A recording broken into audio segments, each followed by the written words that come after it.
جیسا کہ آپ دیکھ سکتے ہیں یہاں ہمارے سامنے یہ ایک شکل ہے، اور اس شکل میں ہمیں پتہ کرنا ہے کہ اس کی کتنی سرفیسز یعنی کہ سطح ہیں، اور اس کا تو ہمیں پتہ ہے کہ یہ ایک تین جہتی شکل ہے، 3D شکل ہے، وہ اس طرح سے ہمیں پتہ چل رہا ہے۔ سامنے تو یہ ہمارے سامنے یہ دو الگ الگ مثلث جو آپس میں جڑے ہوئے ہیں، کیونکہ یہ ایک پوری شکل ہے، اور پیچھے یہ جو ہمارے پاس لائن، ٹوٹی ہوئی لائن جو دی ہوئی ہے، اس کو امیجنری لائن یا ڈاٹڈ لائن بھی کہتے ہیں، تو یہ لائن جو ہے یہ اس شکل کا پچھلا حصہ آپ کو بتانا چاہ رہی ہے۔ تو وہ پچھلا حصہ جو ہے وہ یہ اور یہ ہے، مطلب دو مثلث پیچھے کی طرف ہے، دو مثلث آگے کی طرف ہے، تو چار سطح، چار سرفیس تو یہ ہو گئی۔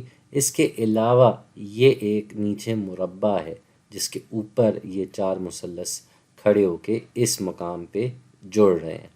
تو چار مثلث، ایک، یہ دو، یہ تین، اور یہ چار، اور یہ جو نیچے کا ایک مربع ہے یہ ہو گیا 5۔ تو اس کی کل ملا کے 5 سرفیس یعنی کہ 5 سطح ہیں۔ اس شکل کو ویسے انگریزی میں پیرامڈ کہا جاتا ہے، اردو میں مخروط کہا جاتا ہے، اور اس کی پہچان یہی ہوتی ہے کہ نیچے ایک مربع ہے، اوپر یہ سب جڑے ہوئے آپس میں۔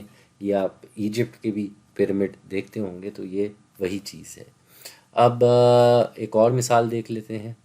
اور یہاں جو ہمارے پاس شکل ہے اس میں ہمیں ایجز یعنی کہ کنارے دیکھنے کے، اس شکل میں کتنے کنارے ہیں۔ تو کنارہ کیا ہوتا ہے بھائی؟ یہ کنارہ ہے، یہ ایک کنارہ ہے، جو ایک تین جہتی شکل ہے یہ، تو جہاں جہاں ہمارے پاس یہ اطراف آئیں گی الگ الگ، وہ اس کے کنارے ہوں گے۔ تو ایک ایک کر کے گنتے ہیں بھائی۔ سب سے پہلے تو یہ اوپر والا ایک کنارہ ہے، پھر اس کے بعد دوسرا کنارہ یہ رہا، تیسرا کنارہ اس مثلث کا، اور چوتھا۔ تو یہ مثلث کے تین اطراف ہم نے یہاں تین لے لیے، اوپر والا یہ لے لیا، پھر اس مثلث کی جو پیچھے کی طرف ہے اس کے بھی 1 2 3، تو یہ ہو جائے گا 5 6 7، پھر یہاں 8، یہ والی لمبی جو اس کی ایج ہے، لمبا جو یہ کنارہ ہے، اور یہ آخری 9۔ تو یہ ہمارے پاس آ گیا جواب۔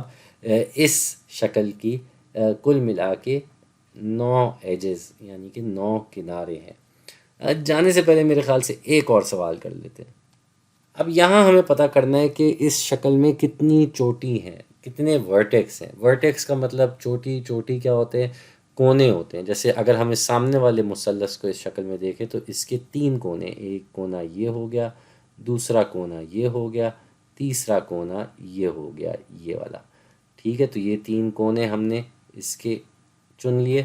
پھر اس شکل پہ اگر ہم آئیں تو یہاں پہ اس کے پیچھے والے حصے پہ بھی یہ 3 کونے آ رہے ہیں، یہ 3 کونے، تو یہ ہو گیا 4، یہ ہو گیا 5، اور یہ ہو گیا 6۔ تو اس شکل میں کل ملا کے 6 ورٹیسز، یعنی کہ ورٹیکس کی جمع جو ہوتی ہے ورٹیسز ہوتی ہے، یا اردو میں اس کو کہہ لیں کہ بھائی کل ملا کے 6 چوٹیاں ہیں اس کی۔ تو یہ بھی ہم نے کر لیا۔ ایک دفعہ دوبارہ دیکھ لیتے ہیں بھائی۔ تین جہتی شکل میں آپ کے سرفیس بھی الگ الگ ہوتی ہیں، کنارے بھی ہوتے ہیں، چوٹیاں بھی ہوتی ہیں، اور یہ ہم نے یہاں ایک ایک کر کے ان کو دیکھ لیا۔ سرفیس پوری کی پوری سمجھے جو ہم دو جہتی میں شکل دیکھتے ہیں، وہ شکلیں کتنی الگ الگ جگہ پہ آ رہی ہیں، وہ سرفیس ہوتی ہے۔ کنارے کیا ہوتے ہیں؟ جو ہم ایک پھر سے دو جہتی 2D شکل میں جو ہم اطراف کو دیکھتے ہیں، وہ اس 3D شکل میں، تین جہتی شکل میں ایجز کہلائی جاتی ہیں۔ یہ بھی ایک ایج ہے، یہ بھی ایک ایج ہے، اور اس طرح ہم نے یہ ساری ایجز گن لی۔ یہ سب ہم نے ایک ایک کر کے گن لیے، اور ہمارے پاس کل ملا کے 9 ایجز، 9 کنارے آئے۔ اور ورٹیسز وہی ہے، ورٹیکس وہی ہے جو شکل میں بھی ہوتا ہے، کونوں کی بات ہو رہی ہوتی ہے، تو وہ بھی ہم نے یہاں گنے، تو ادھر کل ملا کے 6 کونے، 6 ورٹیسز تھیں۔